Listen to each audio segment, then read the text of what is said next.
Okay, so I've just cleaned my camera sensor for the first time, and have to say it's not a pleasant thing to do. If you're used to this channel, you know I usually make video under a minute just to show you straight to the point how to do something, but in this case we have some more steps to go through. So this video will take longer than usual. So the first thing we have to see is, why do you want to clean your sensor? Do you see some little spot at the very same place on all of your pictures? Because if you don't, well, don't clean it.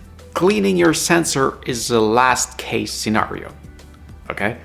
So if you see those spots, they may be on your lens, they may be on the other side of your lens, they may not be on your sensor. So first, clean your lens. Take a cloth and clean your lens. By the way, I like to put some clear filter on my lens. At the very beginning, when I purchase the lens, I purchase a clear filter just to protect the lens. So actually, if I scratch something, I will scratch the filter and not the lens. So it will cost me $100 instead of 2,000. Then, are you sure the spot you see is not on your screen and is really on your sensor? So what you want to do is to go on manual and spot a light, something very white, and turn your aperture as high as possible. So as little as possible, like something like f/16. This is where you're gonna see the spot on your sensor.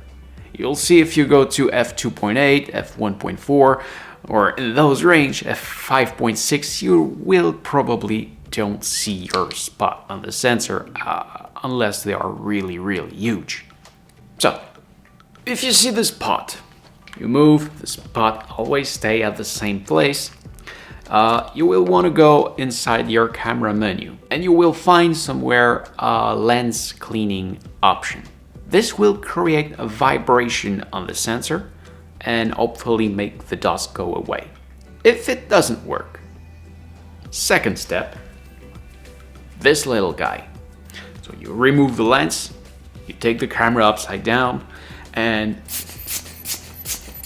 you go kind of close of the sensor and you push some hair. Don't take anything other than this. No hair dust stuff and can't. No, don't take that. That will be too strong and you can damage your sensor. So use that guy. Camera upside down, and yeah, you can go quite a bit. Go. Put your lens back. f/16. Check the lights. Do you still see something? Yes. Try again. Take a look. You still see something? Maybe just this will solve your problem. Actually, this guy, in one push, removed the two dust that I was seeing on all of my image. But now that I was taking attention to look at the dust on my sensor, well, I did realize that I have some other little spot somewhere that I wanted to remove. So I try again. But, well, at the end, if this doesn't work, but it will solve a lot of your problem, just that. So maybe this is the only thing you will need.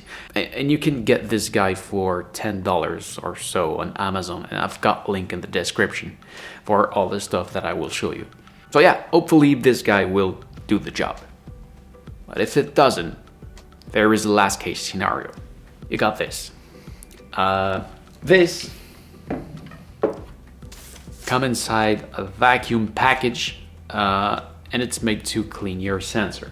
It comes also with some liquid you can put on, but I didn't use it. The instruction of those things says to apply it on the sensor, 60 degree, and come back with a dry one.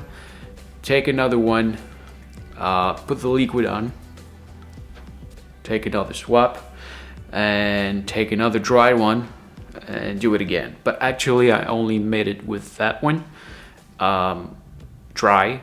I don't feel comfortable to put liquid on my sensor, but it's made for that. So if you need to do it, my sensor wasn't really dirt. So if yours is, well, you may have to use some liquid on your sensor, but I didn't need to.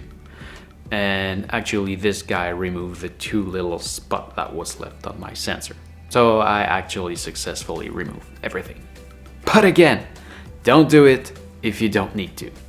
And to avoid that, change your lens only when you need to do it, and keep your camera sensor close as long as possible. So when you do the switch of the lens, make it in a clean environment, ideally inside, and as quick as possible. Keep that thing close most of the time. And be careful. If you don't feel confident to do it, well, you can still send your camera to the company so it will be made professionally. But it will cost you more. It's up to you. But I did it myself for the first time and everything is perfect. Oh, and when you want to use it, if you got a DSLR with the mirror, you will find an option to make the mirror flip, and make sure you have enough battery so the camera keep that mirror open and don't come stuck this thing if the battery goes off. If you got a mirrorless camera with inside stabilization, remove the battery so you don't damage the motor. So this is it. Thank you for watching. I hope it helps. If yes, please make a thumbs up. If you have any question, please ask in the comment below. I may simply answer you, or even maybe make a video just for you. So don't forget to subscribe, and what you do see back there is from my main channel, so please come take a look at this right there. Thank you for watching again. See ya!